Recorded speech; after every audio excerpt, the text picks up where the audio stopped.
One of my favorite things to do in video games is to reach areas that the developers did not intend the player to get to. It's the challenge of getting there, the rarity of seeing stuff from that new perspective, and the rebellious defiance of being where you weren't meant to be. Breath of the Wild is an open-air game, designed on the idea that you should be able to go almost anywhere, so there's not like there's a building you weren't meant to be on top of like you might find in other games. But there is still such a thing as out of bounds. Going to the edge of Hyrule's map, we will be greeted with an invisible barrier accompanied by a message. Whatever it says, it can't stop me because I can't read. These invisible barriers are called AirWalls, and unlike regular collision, if you manage to get inside one, it will actively push you back out. AirWalls do, however, have a finite shape. They are just very large boxes, the primary four boxing in the overworld as long as the map stretches to, and as tall as the sky. Beyond the primary airwalls, there is no collision, nothing for Link to stand on, just an endless void to fall into. Lame.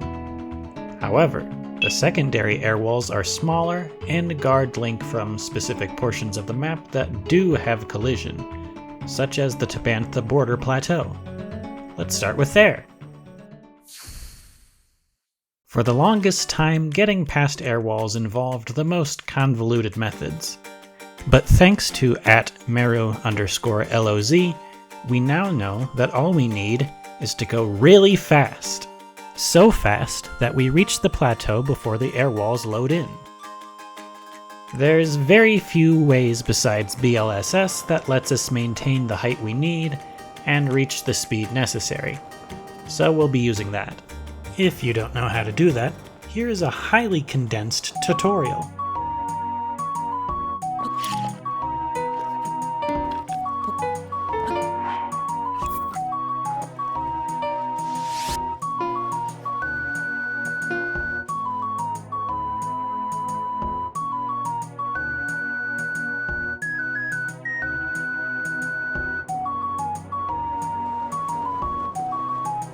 You a master of it now?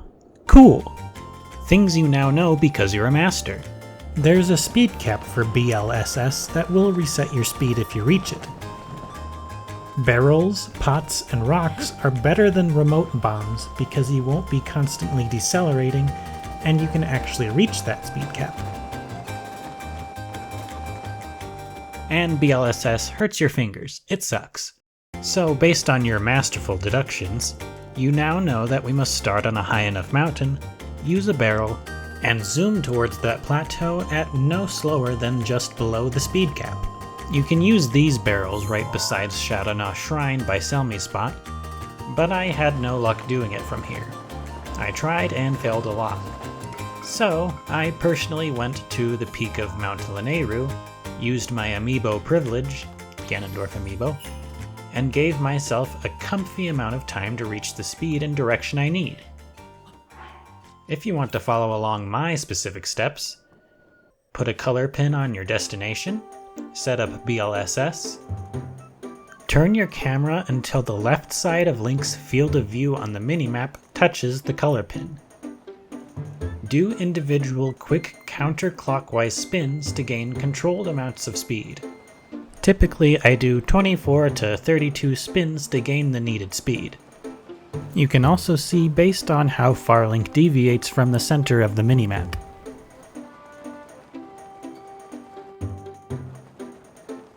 Make any adjustments in direction you need by doing a couple of spins in overcompensating camera angles. If you accidentally reach the speed cap but have plenty of distance left, start from step 3. Hold ZL to lock Link's rotation, and aim the camera away from your destination. I don't know if this helps, but theoretically it should. And if you're lucky, you'll have made it.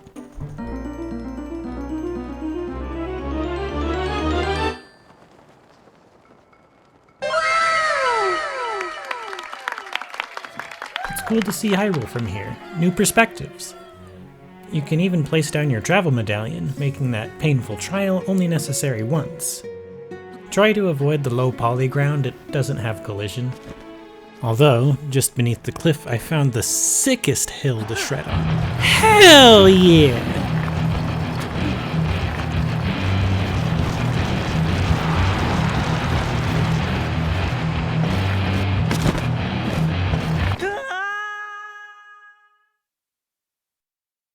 Other than that, just ride your bike or horse here and enjoy the view. This is my horse, Gerudo. He's been in a couple videos. I figured I should introduce him on a first name basis for once. He's my fast boy.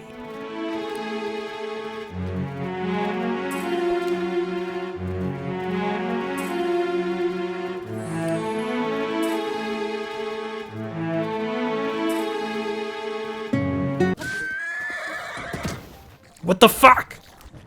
I didn't mean to. I forgot I had horse ISG active with my flame spear and put sheathed on my back because fire weapons don't show that it's still active like other elemental weapons when sheathed, and I didn't know that my flame spear would hit Gerudo if I dismounted them in a specific way when it— Yay, Gerudo!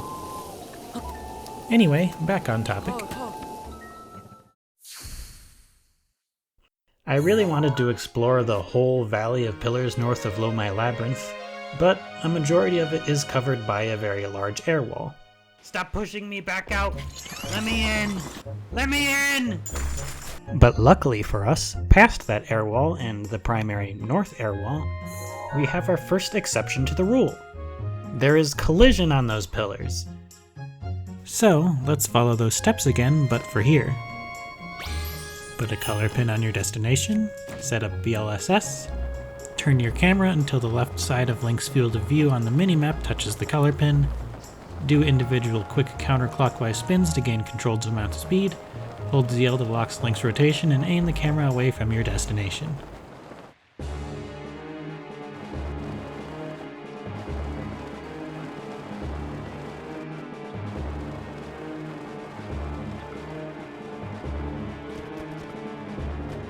Now this place is actually kind of scary. We're so far out that climbing is turned off, the wind is very strong, and if you fall off, chances are you aren't getting back up. You'll just fall through the thin water forever. Consider this a challenge. If you make it to the top of that final pillar over there, I'll certify you as an epic gamer. Also, you can't place your travel medallion over here. That sucks.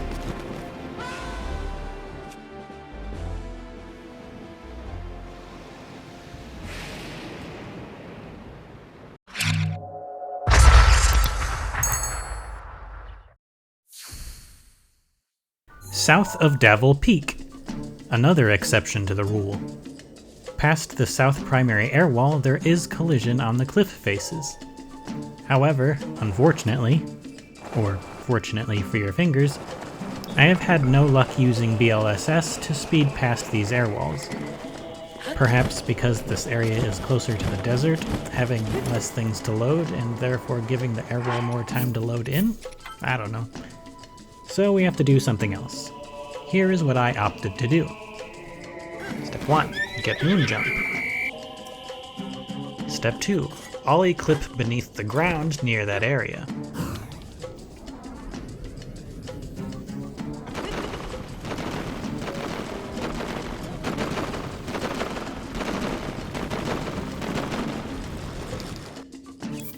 Step 3.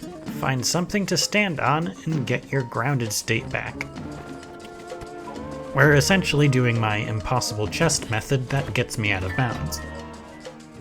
Step 4. Place a Cryonis block in the water. Step 5. Climb down, back jump off of it, and spam shield surf. Retry if you don't get on your shield. Step 6. Fall through the water until you hear rushing air. This will take about 5.5 minutes.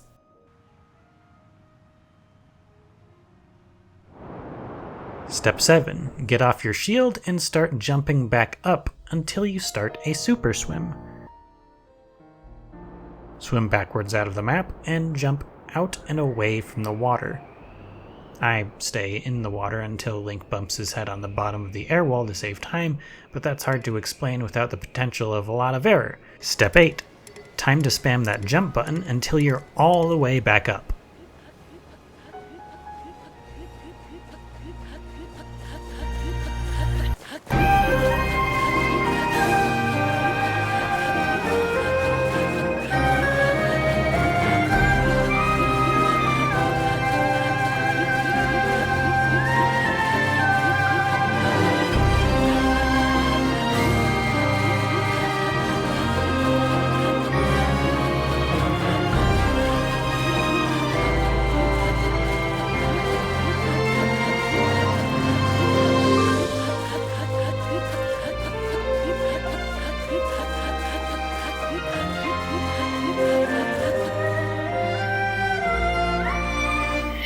Finally, we made it! This is one of the bigger areas that we can walk around.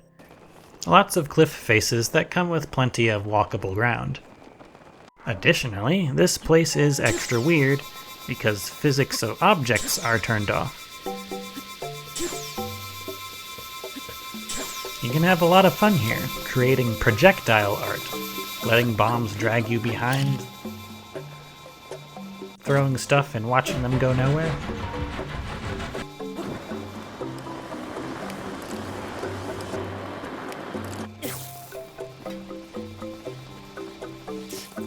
I struggled deactivating my moon jump because the master cycle doesn't like to exist here, but it is possible.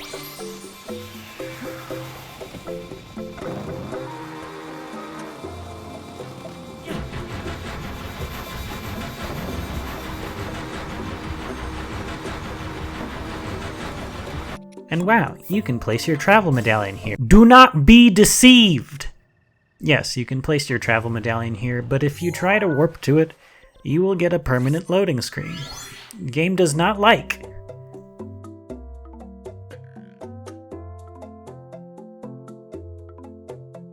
And if you save and reload here, the game will place you at the Shrine of Resurrection.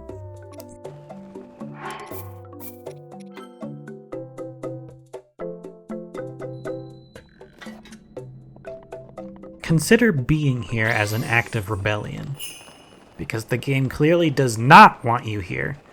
Frick you, game, I can do whatever I want.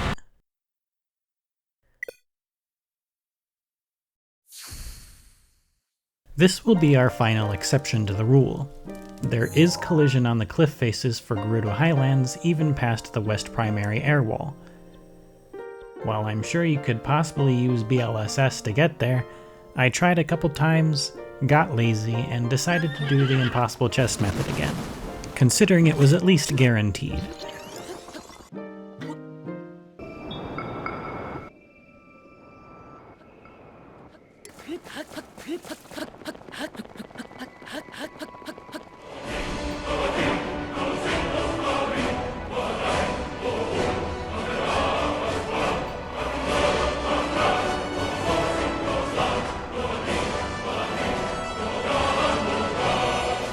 Alright, cool, we made it. Yeah! This place is pretty big. With all the other places we've been to, there was a pattern beginning to form. We're so far out that climbing is turned off, physics of objects are turned off, and continuing that theme, objects are turned off. And all those other things, although we can't actually tell for the physics one. And you'd think it was some kind of distance thing.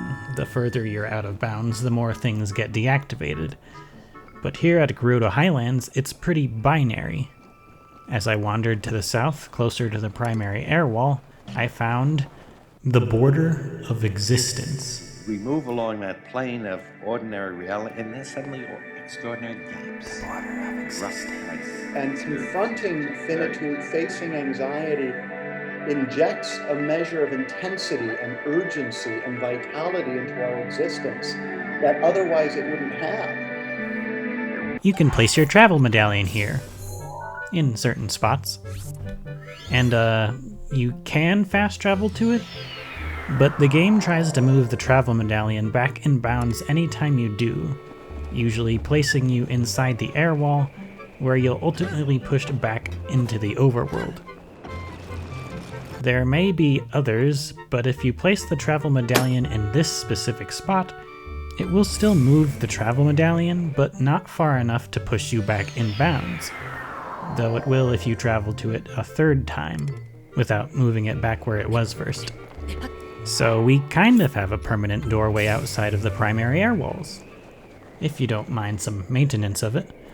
I don't think I've seen anyone else accomplish this, so that's pretty cool. I'm gonna bring Jero here!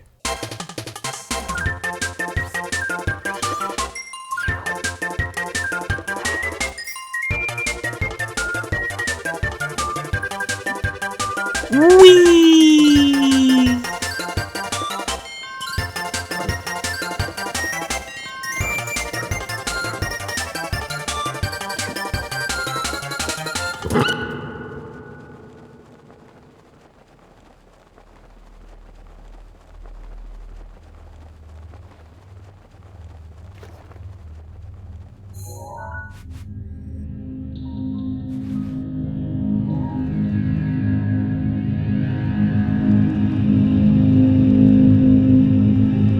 The border is an important feature of human existence that defines our existence as a situation, project, and communication. The physical, social, and mental boundaries of human existence outline our existence, makes it from abstract, contemplative, to concrete and tangible. Time and space, age and social status, legal, moral norms, and other limitations turn our lives into a shift of situations.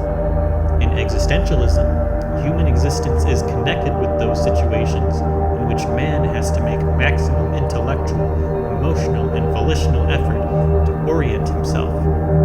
As these situations are created due to borders, our existence itself becomes a border phenomenon. It is especially manifested in borderline situations, which force a person to reconsider his ideas about his own existence, life, and other people.